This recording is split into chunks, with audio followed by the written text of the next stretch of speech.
ओम श्री सिद्धभैरवाय नमः. बघा, आज प्रत्येक माणूस, स्त्री असो का पुरुष असो, प्राणी असो, काय पाहतात? सुख.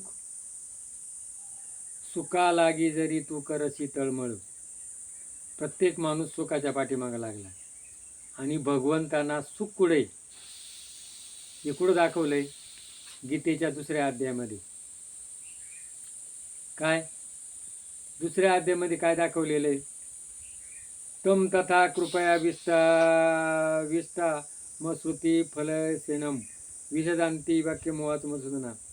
संजय म्हणाला, करुणेने व्याप्त झालेले डोळे असते भरलेले व्याकुळ दिसत नाही अशा शोक करणाऱ्या अर्जुनाला भगवान मधुना असे म्हणतात. भगवान म्हणाले, हे अर्जुना, भलत्याच वेळी तुला मोह कशाने उत्पन्न झाला? थोराणीने आचरलेले स्वर्ग मिळून न देणारे आणि कीर्तिकारक अपकीर्तिकारक म्हणून हे पार्था छळपणा करू नको. अर्जुन काय करतो आता? हे माझे मामा आहे, गुरु आहे, नाते, यांना मी कसा मारू? मला हे राज्यही नको आणि मला काहीच नको. आणि मग त्याने काय केलं? धनुष्यबाण खाली ठेवला आणि माझ्या हाताचं कापरं होतं. तेव्हा भगवंतांनी त्याला सांगितलं, अर्जुन माणूस होता, युद्धात भीष्माच्या द्रोणाच्या विरुद्ध बाणाने लढू हे पूज्य आहेत. म्हणून या महानुभव अर्जुना, न मारता मी या जगात भिक्षा मागून खाणे पत्करील. कारण गुरूंना मारून लोकात रक्ताने माखलेला अर्थ कामरूप भोगच भोगावा लागेल. युद्ध करणे न करणे हे दोघपैकी आम्हाला काय श्रेष्ठ आहे हे कळतच नाही. आम्ही जिंकू ते आम्हाला जिंकतील हे आम्हाला माहीत नाही. ज्यांना मारून आम्हाला जगण्याची इच्छा नाही तेच आमचे बांधव धृतराष्ट्र आम्हाला विरुद्ध उभे आहेत. करुणेने अर्जुनाचा मूळ स्वभाव नाहीसा झाला व निर्दय करण्याविषयी त्याची बुद्धी असमर्थ आहे. मी तुम्हाला विचारेल असे साधन खात्रीने कल्याणकारक आहे. सांग, मी तुझा शिष्य आहे म्हणून तुम्हाला शरण आलोय, मला उपदेश कर. आणि मग अर्जुनानं कोणाला उपदेश केला? अर्जुनानं त्याला सांगितलं, मी तुला शरण आलोय, मग आता काय करायचं ते ठरव. आणि मग भगवंताने काय सांगितलं? पृथ्वीचे शत्रुरहित धन समृद्धी राज्य मिळाले, देवाचे स्वामित्व जरी मिळाले तरी माझ्या इंद्रियांना शोधून टाकणारा शोक जो दूर करू शकेल असा उपाय मला सांगा. आता मला जो मोह तयार झाला आहे, आणि आज आपल्याला काय झालेलं आहे? मोह तयार झालेला आहे. जसा अर्जुनाला मोह झालेला आहे, माझे मामा, गुरु, बायको, मुलं आणि यांच्यामध्ये माणूस काय झाला? बरबटलेला आहे. काय त्याला हे सुटतच नाही. आणि या मोहमायामध्ये जसे अर्जुनाला मोह झाला तसा आपल्या प्रत्येक माणसाला, प्राण्याला सुद्धा मोह असतो. त्यांच्या याच्याकरता ते धावपळ करतात. तर भगवंताने काय केलं? याला गुरु केलं, कपोत पक्षी. आता एकच पारद्यानं काय केलं होतं? जाळं टाकलं होतं आणि त्या जाळ्यामध्ये दाणे टाकले होते आणि ते पिल्लं गेले त्याचा पाय अटकले आणि मग मादी अटकली. तो नर म्हण, आता काय करावा बा? जाळला गेलो तर मी मरल, नाही गेलो तर माझे कोण मिळतील? मुलं मिळतील, बायको मिळतील. आणि जी त्याला अवस्था झाली कपोत पक्षाला, तीच आज प्रत्येक माणसाला झालेले. आणि दुःखाचं कारण म्हणजे काय? मोह. पापाचं कोण? बाप कोण? लोभ. आणि ही कोण? आई, ममता. माया, ममता, लोभ. आणि या लोभाप्रती माणूस खून करतो, दरोडे करतो. आणि प्रत्येक माणसाला सुख ही वस्तू मिळत नाही. आज इंटरनेट जग आहे, या जगामध्ये त्याच्या अपेक्षा खूप वाढल्या आणि त्या अपेक्षा पुऱ्या करता तो धावतो आणि ते त्याला मिळत नाही. आणि त्याला ते मिळलं नाही का तो काय करतो? दुःखी होतो. आज संपूर्ण जग कोणीच सुखी नाही. टाटा बिर्ला म्हणतो आपण, हिरोबाई अंबानी, तोही सुखी नाही. सुख ही वस्तू जगात नाही. आणि मग सुख कुठे? हे भगवंतांनी आपल्याला गीतेच्या दुसऱ्या अध्यायात सांगून दिले. सजय राजा निद्रेवर ताबा असलेल्या अर्जुनाने अंतर्यामी कृष्णाला एवढे बोलून मी युद्ध करणार नाही स्पष्ट सांगितले. तो गप्प बसला.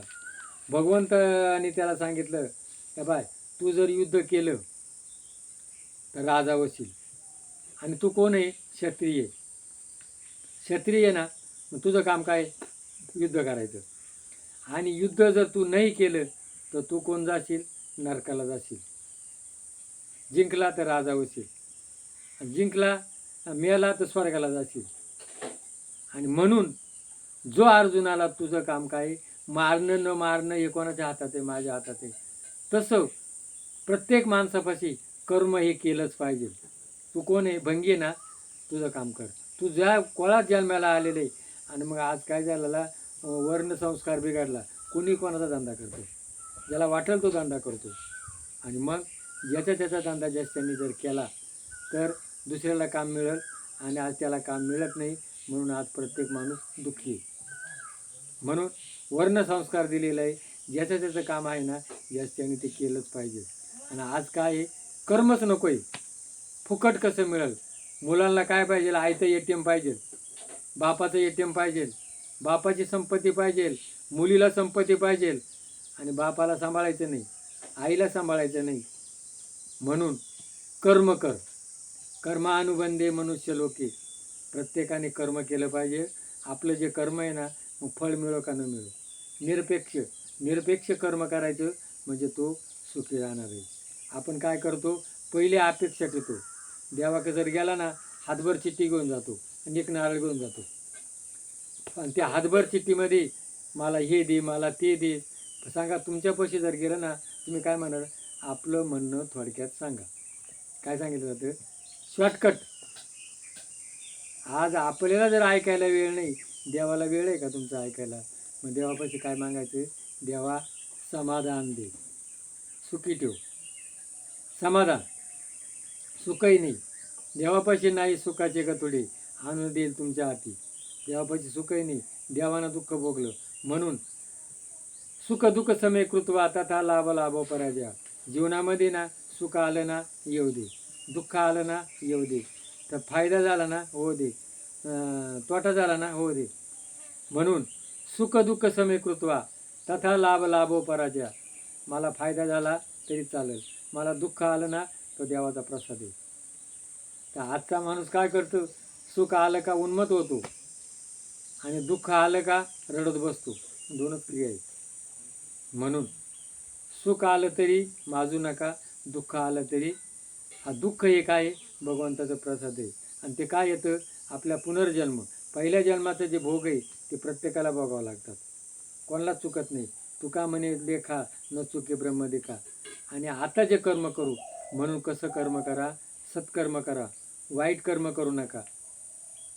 आपला चांगलं बोलता आलं नाही तरी चालेल, चांगलं वाईट बोलू नका. कोणाचं चांगलं करता नाही आलं तरी चालेल, वाईट करू नका. आज अतिरेकी हल्ला करू राहिले का? त्यांच्यापैकी ज्ञान नाही. आणि म्हणून आपले हे भागवत धर्म, हिंदू धर्म आहे, याचे विचार त्यांच्यापर्यंत गेले नाही. त्यांच्यापाशी काय? फक्त सुडाची भावना. काय? अल्लाह को प्यारी आहे कुर्बानी, कुर्बानी कुर्बानी कुर्बानी. त्यांना फक्त मारायचं आणि मरायचं एवढंच कळतंय. म्हणून हे जे विचार आहे भागवत धर्माचे विचार, हिंदू धर्म, म्हणून आज जगात आपला धर्म श्रेष्ठ आहे. आणि या धर्माचे विचार जाणं गरजेचं आहे. आज माणसाला सगळे, पण त्याला वागता येत नाही का? त्याच्यापाशी विचार नाही. म्हणून या भागवत धर्माचा विचार प्रत्येकापाशी गेला पाहिजे. मुलाबाळांना चांगले विचार द्या, आपल्या कुटुंबाला विचार द्या. जर विचार दिले तर आपण जगू, नाही तर जगणं मुश्किल आहे. आज आपण आईबाप कुठं वृद्धाश्रममध्ये घालतो, आपली संपत्ती का आयत्या जणांका लक्ष आहे काय? म्हणून तुका म्हणे काही न मागो आणिक, तुझ्या पायी सुख सर्व आहे. तुकाराम महाराजांनी काहीच मागितलं नाही. तुझ्यापाशी काय आहे? सुख आहे. हेच दान देगा देवा, तुझा विसर न व्हावा, गुण गाईन आवडी, हीच माझे सरोवरी. तुकाराम काय म्हणालं? मला हेच दान दे का तुझा विसर नाही व्हावा. मग रात्रंदिवस आम्हा युद्धाचा प्रसंग, अंतर्बाह्य जगमान. आणि मग बाबाजी पंत तुकाराम महाराज गेले विचारायला कुठे? म्हण बाहेर देशाला गेलेत, संडासला गेलेत. तिथं गेले, विठ्ठल विठ्ठल असा दोन्ही होता. आणि मग त्यांनी सांगितलं, का रे अमंगळ ठिकाणी देवाचं नाव घेतो? तर त्यांनी सांगितलं, माझी मज झाली अनावर वाचा, छंद या नामाचा लागला असे. काय मला देवाचा छंद लागला, त्याची जीभ धरली आणि त्याच्या रोमारोमातून काय होत होतं, विठ्ठल विठ्ठल असा ध्वनी निघत होता. तसा तुकारामाचा ध्वनी निघाला, तसा आपल्या नामातून काय होतो, रामकृष्ण हरी विठ्ठल केशवा मंत्र हा जपावा सर्व काळ. ज्या वेळेला आपण भगवंताचं नाव घेतो ना, त्यावेळेला आपले जे विकार आहेत हे सगळे नाहीसे होतात आणि मन स्थिर होतं, दुःखाचा विसर पडतो. म्हणून दुःखाचा विसर पडण्याकरता रात्र दिवस आम्हा युद्धाचा प्रसंग, आंतरबाह्य जग आणि मन. म्हणून भगवंताचं चिंतन करा, नामस्मरण करा. नामस्मरणामध्ये खूप ताकद आहे. आणि आज काय झालं, आज आपले हे पाश्चात्य विचार, पाश्चात्य नावं, आज मुलांचं नाव काय आहे, जे हिरो आहे ना, हिरो हिरोनीचे नावं ठेवले जातात काय. आणि पूर्वी काय व्हायचं, देवाचं नाव त्या निमताना का व्हायना देवाचं नाव तोंडात यायचं. आणि आज नाव कोणाचं येतात, हिरोनीचे नावं येतात. आणि मग आजा मेळा कोण होता, दरोडेखोर होता. आणि त्या दरोडेखोराच्या घरी कोण गेले, साधू गेले. आता त्या साधूला त्यांनी जेवण घातलं. आता पूर्वी अशी पद्धत होती, साधूला जाण्याकरता भाडं पाहिजे ना, आणि मग त्याला भाडं आम्हाला दक्षिणा द्या. तर त्यांनी सांगितलं, तुम्हाला मी मारलं नाही, हीच माझी दक्षिणा. मी काय करतो, लुटारू आहे, त्यांच्या पटलं काही हिसकून घेतो आणि त्याला मारतो. तुम्हाला मारलं नाही म्हणे मी. आणि मग आता जाऊ दे बा, नाही काय देत, मग आई एक तरी कर म्हण, तुझी बायको आता गरोदर आहे, तुला शेवटचं मुलगा होणार आहे, त्याचं नाव काय ठेवू, नारायण. बस ठीक म्हणे, काय हरकत नाही. आणि मग तो मुलगा झाला, त्याचा आजा मिळाला आणि त्याचं नाव ठेवलं नारायण. बघा आजही बी प्रत्येक माणसाचा जो शेवटचा मुलगा असतो ना, तो जास्त लाडका असतो. आणि मग तो काय म्हणता, जेवताना नारायण, झोपताना नारायण, सर्व कार्य करताना काय नारायणाचा जप करायचा. पण आज काय, शेवटच्या मुलं आईबाप असतात आणि त्याची बायको करून आणली जाते. ती बायको म्हणते, आम्ही काय मगता केले काय याला सांभाळायचा, बाकीच्यानी काय नाही सांभाळायचं. आणि ती त्या नवऱ्याला भांडती. तर आजा मेळाना ज्या वेळेला त्याचं नाव घेतलं, त्यावेळेला यमदूत न्यायला आली, म्हणे याने पाप केलं. विष्णुदूत आले, म्हण का रे बा, अरे म्हण यांनी पाप केलंय, पण यांनी काय केलं, नामाचा जप केला, आणि या नामाच्या जपामुळं आम्ही त्याला न्यायला आलो. आजा मेळा पाप राशी, नामे गेला वैकुंठाशी. बघा, नाम ठेवल्यानं, नुसतं नारायण नाव ठेवलं मुलाचं, त्या निमित्तानं तो होतं. आणि आज आपले लोक काय करतात, माझी मुलगी, त्या मुलाचं नाव काय जायलं, कानिप नाथका जायची, तिला मुलगा झाला, त्याचं नाव काय ठेवलं, त्याचं नाव निघालं जन्मकुंडलीप्रमाणे जालिंदर. तर त्याची जी फुई आहे ना, त्या फुईनं काय नाव ठेवलं आहे, जिष्णू. आता तुम्ही विचार करा, जर विष्णूही नाही, काय जिष्णू नाव ठेवलं आहे, आणि सांगा काय यांचा उद्धार होईल. चांगलं जमलं कोणी, जालिंदर. तुम्ही भक्ती कोणाची केली, कानिपनाथाची, त्याचा गुरु कोण आहे, जालिंदर. आपला प्रसाद मिळाला ना, आणि मग नाव काय ठेवायला पाहिजे, जालिंदर. आणि काय ठेवलं, जिष्णू. म्हणजे आजची परिस्थिती, हिरोईनीचे नावं ठेवलं.